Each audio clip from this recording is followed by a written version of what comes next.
നമ്മുടെ channel 200K ആകുമ്പോഴത്തേക്ക് ഒരു ഗിവ് അവേ ചെയ്യണമെന്ന് വിചാരിച്ചിട്ടുണ്ടെങ്കിൽ പിന്നെ ഞാൻ വിചാരിച്ചു എന്തിനാ അങ്ങനെ നീട്ടി വെക്കുന്നത്, ഉള്ളപ്പോൾ ഉള്ളതുപോലെ എന്നല്ലേ നമ്മൾ പറയുന്നത്.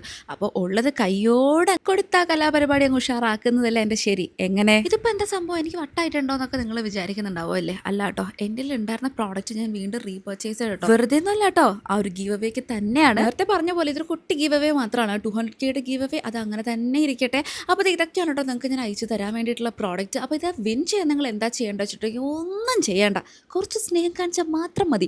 ഒന്ന് നമ്മുടെ ചാനൽ സബ്സ്ക്രൈബ് ചെയ്യുക, അതുപോലെ നിങ്ങളുടെ ഫേവറേറ്റ് മോയ്സ്ചറൈസർ ഏതാണെന്നുള്ളത് നമ്മുടെ കമൻറ്റ് ബോക്സിൽ കമൻറ്റ് ചെയ്യുക. കണ്ടോ, ഞാനിങ്ങനെ ഓരോ പ്രോഡക്റ്റായിട്ട് എടുത്ത് കാണിക്കുവാണ് കേട്ടോ. ഇതിൻ്റെ സെയിം എൻ്റെ ഓൾറെഡി ഉണ്ട്, ഞാൻ യൂസ് ചെയ്യുവാണ്. അപ്പോൾ അത് ഞാൻ പുതിയത് വീണ്ടും അതേ ബോക്സിൽ മേടിച്ചിട്ടുണ്ടായിരുന്നു. അപ്പോൾ നമുക്ക് വിന്നറിനെ സെലക്ട് ചെയ്യണ്ടേ, അതിന് വളരെ റാൻഡം ആയിട്ട്, കാരണം നമുക്ക് വലിയ കലാപരിപാടിയൊന്നും ഇല്ലാത്തത് കൊണ്ട് തന്നെ കമൻറ്റ് സെക്ഷനിൽ നിന്ന് ഞാൻ തന്നെ രണ്ടുപേരെ നോക്കും, മെയിൽ ത്രൂ കോൺടാക്ട് ചെയ്തിട്ട് സാധനം നിങ്ങൾക്ക് അയച്ചു തരുന്നു. ഇത്രയേ ഉള്ളൂ നമ്മുടെ കലാപരിപാടി. അപ്പോൾ ഇനി നിങ്ങളുടെ കലാപരിപാടി സ്റ്റാർട്ട് ചെയ്തു വേഗം തന്നെ നമ്മളുടെ ചാനലും സബ്സ്ക്രൈബ് ചെയ്ത്, അതുപോലെ തന്നെ നിങ്ങളുടെ ഫേവറേറ്റ് മോയ്സ്ചറൈസർ ഏതാണെന്നുള്ളത് കമൻറ്റിൽ കമൻറ്റും ചെയ്യാം കേട്ടോ. സിമ്പിൾ ആസ് ദറ്റ്, അത്രയേ ഉള്ളൂ.